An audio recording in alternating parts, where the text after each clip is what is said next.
Commissioners, if I may just introduce you to Alex Marquesi. He's a second-year Master of Public Policy student at UC Berkeley, focusing on economic and quantitative analysis and the impact of local policy on housing affordability and real estate development. He's been with us for several months now, specifically doing this work. Before arriving in the Bay Area, he worked in New York City as a workforce development nonprofit, and then as an operations consultant to public schools in high-poverty neighborhoods. Alex is a graduate of Tufts with a bachelor degree in quantitative economics and Middle Eastern studies. Welcome. Thank you. Good afternoon. As John mentioned, my name is Alex Marquesi, and I've had the pleasure of working for Anne Marie these past 4 months, completing some research as part of my capstone project at GSPP. I've been trying to uncover as much as I can about two central questions. First, what is going on right now in the short-term rental market in San Francisco? And then second, what are the potential threats from short-term rentals to the housing supply in San Francisco? My work uses all the publicly facing available data from the largest short-term rental hosting platform, that would be Airbnb, and a large sample of listings of apartments from Craigslist. I believe this comparison allows decision makers to evaluate the short-term rental market against the housing market to make more informed decisions. And in particular, I'd like to draw your attention to two conclusions from my work. First, the loss of units from the long-term rental market by the conversion of apartments to full-time short-term rental hotels matters. There's about 3,000 unhosted Airbnb listings in the city, another 2,000 hosted listings, and many analysts have claimed that this is too small a number to actually matter in terms of housing availability or housing prices. I've got 3 reasons why I disagree. First, 3,000 to 5,000 units is actually a lot when you compare it to the number of units available to rent at any one time, not the total number of units.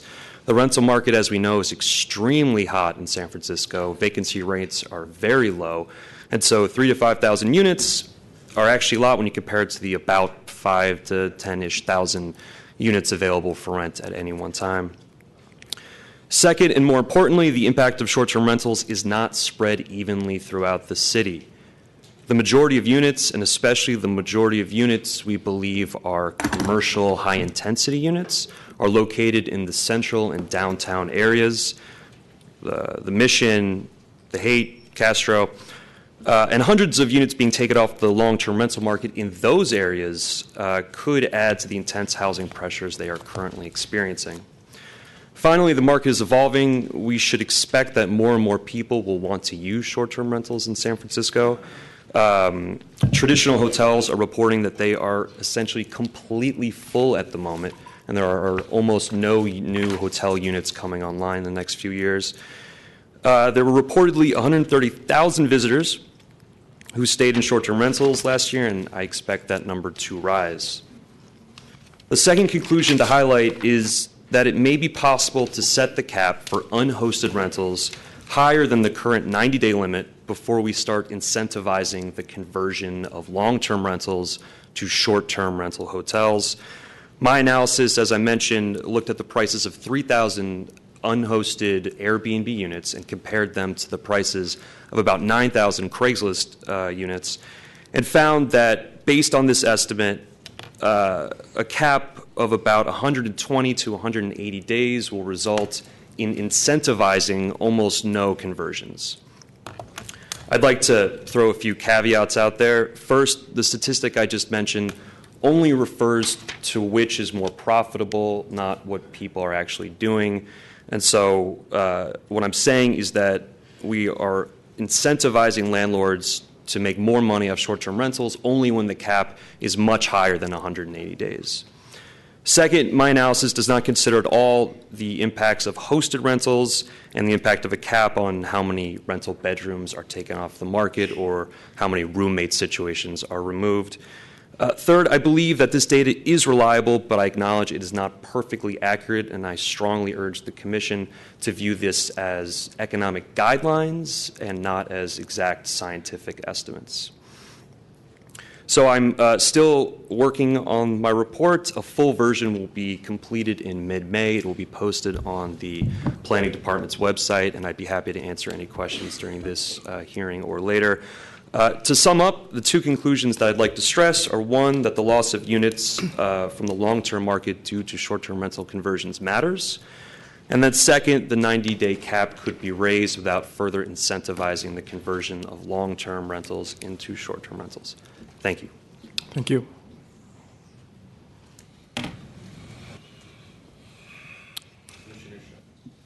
Shall we open up for public comment? Yeah.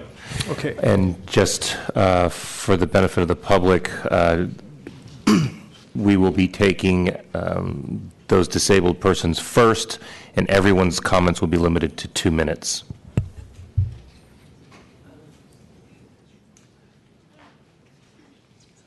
Would, Could we ask a question to Mr. Mark C. right now? yeah, if it's specific to the data that in his Yes. work, yes. Yes. I'm sorry, I forgot to mention that I think Alex has to leave at 5, so if you can ask questions Okay, for him thank now. you. It's Excuse just me. a very Sorry, I have a short class to question. teach. May I ask why you are only using two sources, that is Airbnb and Craigslist, rather than looking broader, as there is obviously different patterns with other rental platforms? And so while I could accept your economic analysis, the impacts might be much more varied and intense looking at the broader data. I think that's a really insightful comment. I would say for the Craigslist listings, it's really the only platform I could find where I could get the individual apartment attributes as opposed to just using broad summary statistics. For Airbnb, I was really hoping to look at data that I could corroborate at many points over time, and that was the only rental platform for which I had availability. I had data available at about 5 different points in time. Thank you. Commissioner Antonini. Yes, thank you for your report. I have a couple of questions based upon what was in the report, but you didn't bring it up. I think you said something like the average listing, but averages are hard. It was 53 rental days per year, and then you said that the average income from this was around $550 per month.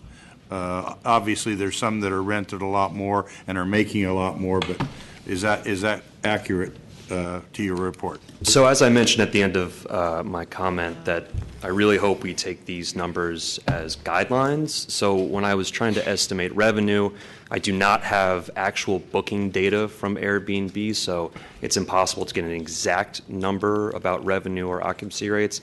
But you're able to get a general sense of what's going on by making a few assumptions. And so the assumptions I made were that each listing was rented for the average days that's been reported a number of times, which is 5 days per booking. And then we do know that reviews are underreported by some instance, and reviews were the way that I tried to, as a proxy, to estimate how many times a unit was rented. And so I also inflated the numbers sometimes. So what I ended up with really is a range from an absolute minimum that we know to be the minimum to a few guesses at what is happening in reality. But without true numbers from Airbnb on booking, it's impossible to know.